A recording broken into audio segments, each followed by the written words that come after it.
Hey guys, welcome to my channel. My name is Rita Ndlovu and this is my channel. I create lifestyle content, so anything from marriage to faith to fitness to money.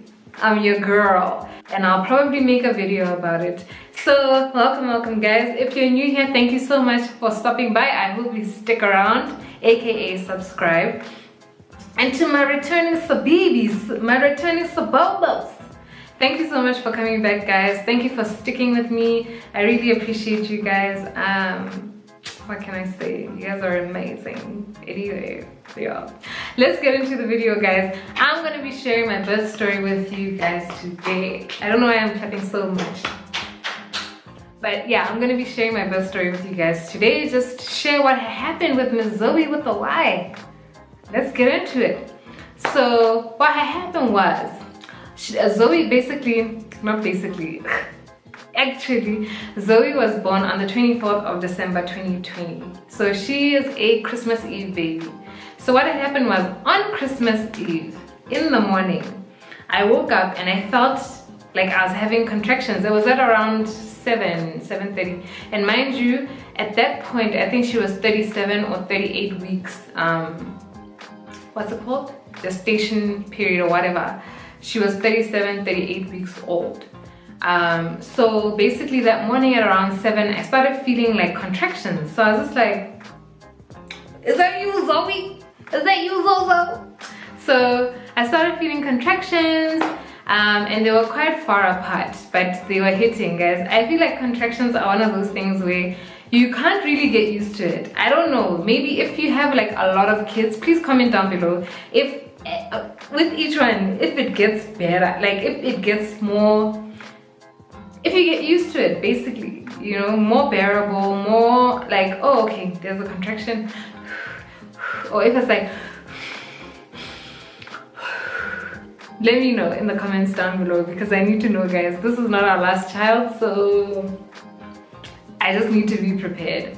So I started having the contractions. I wake Isaac up like 30 minutes later, because I wanted to see what, okay, are they gonna continue? So I think 30 minutes later, I wake Isaac up. I'm like, bruh, I'm having contractions. And he's like, oh, okay, how does it feel? How far apart are they? Blah, blah, blah. And I tell him. So fortunately, I was wiser, much wiser this time around, and I had packed my hospital bag. So well done to myself. So we get my hospital bag and just throw in like a few last items like toothbrush, face cloth, that kind of stuff. We throw in those items, we get it in the bag, we get 1D ready, and we all leave together to go to the hospital. So the hospital that I gave Zoey birth to, what kind of English is that? The hospital at which I gave birth to Zoey, yeah. Hey, yeah, that one. Was Sidilaka Private Hospital in Block 7. Yes, Block 7. So we took 1D to my parents' house in Block 8. We dropped him off there and we had breakfast because they weren't that bad. So we just had like something light to eat while Isaac ate. I had like motohonyana because it was so early in the morning, they were having breakfast. So we have something light to eat, and then my mom is like, okay, nah, you need to leave now. Because we were just chill, like we were taking our time, and my mom was like, listen, you need to go. Because this is your second baby, it's not your first one. Like you don't know how far along you actually are. So sharp, we go to the hospital. I think we got to the hospital at around, maybe 10? Yeah, at around 10. So we get to the hospital, Isaac takes me up to the labor and delivery ward. We get there, they register me of COVID. He wasn't allowed to go into my room. You get what I mean? So he wasn't allowed to go into my room. He had to stop by the reception. So we were by reception. They register me and everything, and then Isaac had to leave. So yes, guys, I gave birth by myself. It was, I'll get to that part. So after they register me, kiss hubby, and he leaves. So they take me to my room now and they give me the hospital robe, and at this point the contractions are still, they're bearable. Like it's when they hit, but it's not like crazy hit, you know what I mean? So they give me the hospital robe And I'm in my room and I'm just chilling, and they're like, okay, let's check you. So they checked me, and I think they were like, I'm 3 centimeters dilated, sharp. And then they're like, okay, we'll call your doctor so she can come and check on you. So my doctor comes, and mind you, the week before, my doctor was like, do I want to be induced so that I can go into labor like early? And I was like, nah, let's just let it happen naturally, sharp. She was like, cool, we don't have to then. So fine, my doctor eventually arrives. I think she got there maybe at like 11ish. Yeah, around 11 a.m. 11 a.m. So she gets there, she checks me out, and then she's like, okay, I'm gonna break your water, because my water hadn't broken, whereas with Wendy it had kind of broken, but it wasn't like a gush. I'll explain. So it wasn't like a gush, you know what I mean? So my doctor, she was amazing, guys. Dr. Konopio at Sidilaga, she is the girl, okay? She's the girl. So if you are looking to have or to give birth at Sidilaga and you want a gynae, OB, Dr. Konopio is the one. So she's like, okay, I'm gonna break your waters, but this will speed up the labor, and that also means that your contractions will get worse because you're getting closer to labor and pushing. So fine, I was like, listen, do the things, fine. So she breaks my water, guys. There was so much fluid. There was so much fluid. Kind of with the one delay, it was like trickle, you know what I mean, when my water broke. But this time when she broke my waters, it was like, gosh, like I was so embarrassed, guys, because literally there was a point where I was lying in the bed, right, having my contractions sharp, and I felt like I need to go to the loo. But literally as I got up, it was just like, it was just like, it was just like uncontrollable. And it was just so embarrassing, even though the nurses there were just so amazing, so kind. Obviously they're used to dealing with that kind of stuff. But for me, it was just like, what's going on, guys? Like, I keep on, like, wetting myself. You know what I mean? I keep on, like, liquids just keep on coming out, you know? So the nurses I'd call the nurses. The nurses would come, would change. I think they changed my bedding, like, 3 times. They changed my bedding, like, 3 times, guys. So it was real. Like, it was real. So I'd call the nurses, she'd come and change my bedding for me, and I just apologize, you know, and she would just be chill, like it's nothing, like this is normal. So she'd change my bedding, and like before my waters were broken, when you go into labor, they bathe, if you guys know what that means. What's it called in English? They give you an anema. I'll put the name of the thing. Basically, they get your bowels moving so that you do a number 2 before you start pushing, so that you don't end up pooping while you're pushing. Just to keep things clean, keep things hygienic, you know what I mean? Like, ain't nobody trying to poop. So they give you that bathing and you use the loo, fine. Fast forward, nurses are changing my sheets because my waters are just breaking. I'm just a river, you know what I mean? So fine, now the contractions are obviously getting intense. So I think she had broken my waters at around like 11 or past 10. And then the contractions were hitting now, guys. Now, mind you, earlier I mentioned that I gave birth by myself. So I didn't have that support, you know, like hand holding, nah, fam, nah. The nurses were nice, but they weren't like holding my hand type of thing, you know. So the contractions got intense. Then I finally dilated to like 9, 10, maybe at around 1, half 1, around there. And at 1:54, 1:53, Zoey was born. So basically I dilated and I pushed, and I thank God that this time I didn't have to have an episiotomy, which was the case with Wandile.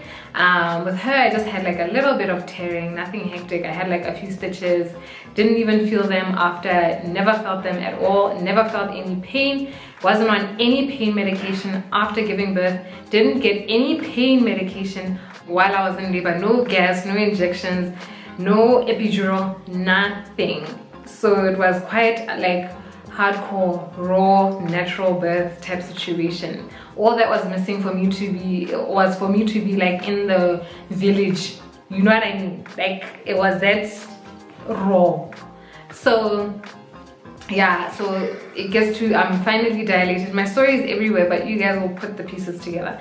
So I'm finally dilated, and the doctor's like, okay, let me know when you want to push, which I really liked, because she wanted me to use my natural instincts, listen to my body basically. So I tell her I want to push now, so I would pull my knees to my chest and I would push. And this time, because it wasn't my first time, I was more aware of what I wanted and what I didn't want. Because initially, they had put my legs on like the stirrup thingies, and they were telling me to push, but I could feel nah, these stirrups are a waste of time, guys. They're not helping. I need to be here. I need to be here. So I was like, I took my legs off the stirrups. I was like, no, I don't want them. And I just started pushing. I think I pushed for like 10, 15 minutes. Okay, maybe 15, maybe 10 is too little. Around 15 minutes, I pushed and Zoe came out. Now, because I wasn't on any pain medication, guys, I literally felt every part of that Miguel come out of me. Like the shoulders, I felt it like, bloop, like, like you know, the head, you know, like that's the best way I can describe it, you know, like the little legs, like at the end, because they came out, the legs came out last, the little legs at the end, you know, like she was a sizable girl. She was 3.25 kg, so that's not a joke. Like, it's obviously there are people who give birth to 4 kg, props to you. She was 3.25, which was bigger than Wandile. And she's very tall, she's quite tall. So I pushed, she came out, and I was just like, I can't believe it. And I feel like, part of me feels like, because I was by myself, like I wasn't like a baby about stuff. Like, I knew that, okay, I need to get things done. Like, no one is gonna cuddle me. Even with the nurses, like when I was going through hectic contractions, the nurses would literally leave me for like 10-15 minutes at a time, because obviously they had other stuff they needed to do. They have other patients they need to attend to, so they would leave me for like 15 minutes by myself, and I'm just there like breathing, like shame. They brought me like a birthing ball. Like, Sidera is just awesome, guys. So yeah, that was it. She was born. We went home the next day on Christmas. We went home, which was awesome, because who wants to be in the hospital for longer than 1 day, or just who wants to be in the hospital, period, you know? So we went home the next day, which was on Christmas Day, and our family got to see Zoe. Obviously not as per usual because of COVID, but yeah, family got to see her. And yeah, and that was that. And even with my postpartum, like, guys, I'll share that in another video, but like my postpartum was such a breeze. Like, my stitches healed pretty quickly. I didn't even do as many sitz baths as I did with Wandile. Like, I wasn't diligent about it, and I wasn't doing it as frequently in a day as I did with him, but I healed really well, and I thank God for that. Just my whole experience has just been so amazing. So basically with Zoe, I was in labor for about 6 hours, and then with Wandile, I think it was 12-15 hours. So definitely it shortened significantly, thank God, between the 2 kids. But yeah, that was basically it. Zoey Anaya and Ndlovu, born on the 24th of December 2020. Was so excited to be her parents. Wandile is absolutely in love with Zoe. Like, he's so sweet to her, he's so gentle, and I'm also really grateful for that, actually, because he could be a savage towards her. So yeah, yeah, so that's my birth story, guys. Please comment down below if you have any questions, anything that I might have left out. Comment down below and I'll answer the questions that you might have. Yeah, so thank you so much for watching. Subscribe if you're here and you're feeling my vibe. Give this video a thumbs up. It helps my video a lot to be recommended and all that good stuff for other people to see my videos as well. Yeah, and I will see you guys in my next video. Bye.